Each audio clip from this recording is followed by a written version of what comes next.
Morning অনেকদিন পরে আবার ব্লগে আসলাম। এই হচ্ছে মেয়েকে রেডি করাচ্ছি, স্কুলে যাবে, টাইম হয়ে গেছে। তো ব্লগ করা সেরকম সুযোগ পাচ্ছি না, করছি না, দিচ্ছি না। তো আজকে ভাবলাম ছোট একটু ব্লগ করি, তাই না? তো চলো দেখো আমার ঘরের অবস্থা। আর শিখে করবো আমি এখন রেডি, বস মোজা পরাই দেবো।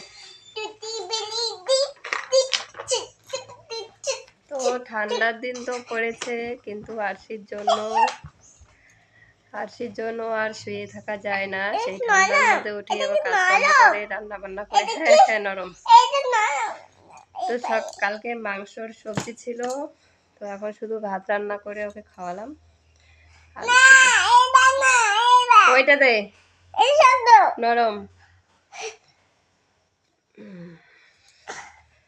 ঠান্ডা ঠান্ডা পড়ে গেছে, ঠান্ডার দিনে বেশি ঝামেলা হয়, গরমের দিনে তো আমরা তো শনিবারে ভিডিও করব না, শনিবারে আমরা ডিউটিতে যাব। তো গরমের দিনে যখন খুশি উঠে তখন রান্না করা যায়, আর ঠান্ডার দিনে একটু আলসে আলসে লাগে, উঠতে ইচ্ছা করে না। তবু কি করব, উঠতে হবে। এই মেয়েটার জন্য আমাকে উঠতে হয়। ও তো শুয়ে থাকে, ও তো ওঠে না, কিন্তু আমাকে ওঠে তো সব করতে হয়, তাই না গোলু? আর নাম গোলটু। না গল্টু না, গোলটু না। না চিরুনি কোথায়? ওই টিভি সাইডে দাদা মানে না। আজকে চুল বাঁধিয়ে দেবো, চুটি বেঁধে দেবো, চুটি বেঁধে দিই, সুন্দর লাগবে তুমি। আর দেখো এখানে, দেখো তোমাকে কেমন লাগে, আর দেখো কেমন লাগে, আর এরকম করে দড়ি কেমন লাগে দেখো, কোনটা ভালো লাগে? এইটা না, এটাই ভালো লাগে। দেখো কেমন পাগলি পাগলি লাগে। এইটা হুম, এইটা দেখতো কেমন দেখা যায়, ছেলে ছেলে। ছেড়ে ছেড়ে বাবা করে যাও। এভাবেই থাকবে, হ্যাঁ। বানবো না। ওকে না টাকলু করে দেবো, চুল বানতে চায় না। আরে আমি টাগলু কোথায় বলছি তো করবো আমি টাগলু, তখন আমার পরীক্ষাটা হয়ে যাবে, তখন আমি টাগলু করবো।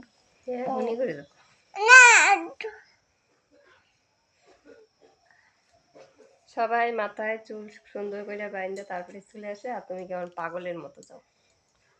কিছু তো বানিয়ে না না, হ্যাঁ চুল বানিয়ে না। কে বাঁধবে না? সৃষ্টির চুল তো ছোট ছোট, সৃষ্টি বানবে কেন? তো চলো ওকে রেডি করে আগে দিয়ে আসি স্কুলে, তারপরে ও বাড়িতে আমার মাম্মা, অনেক কাজ আছে। হ্যাঁ, ও ও ভাত আনে আর আলু ভাজা। রুটি পাস্তা ওগুলো আনতে। তুমি তো ওগুলো খাইলে তোমার পেট ভালো থাকে না, না ওর জন্যই তো তোমাকে দিই না। তুমি কি নেবে আজকে? মাংস দিয়ে ভাত। মাংস দিয়ে ভাত নেবে? আজকে তো চলো রাইতে বেলা ওকে দিয়ে আসি, টাটা।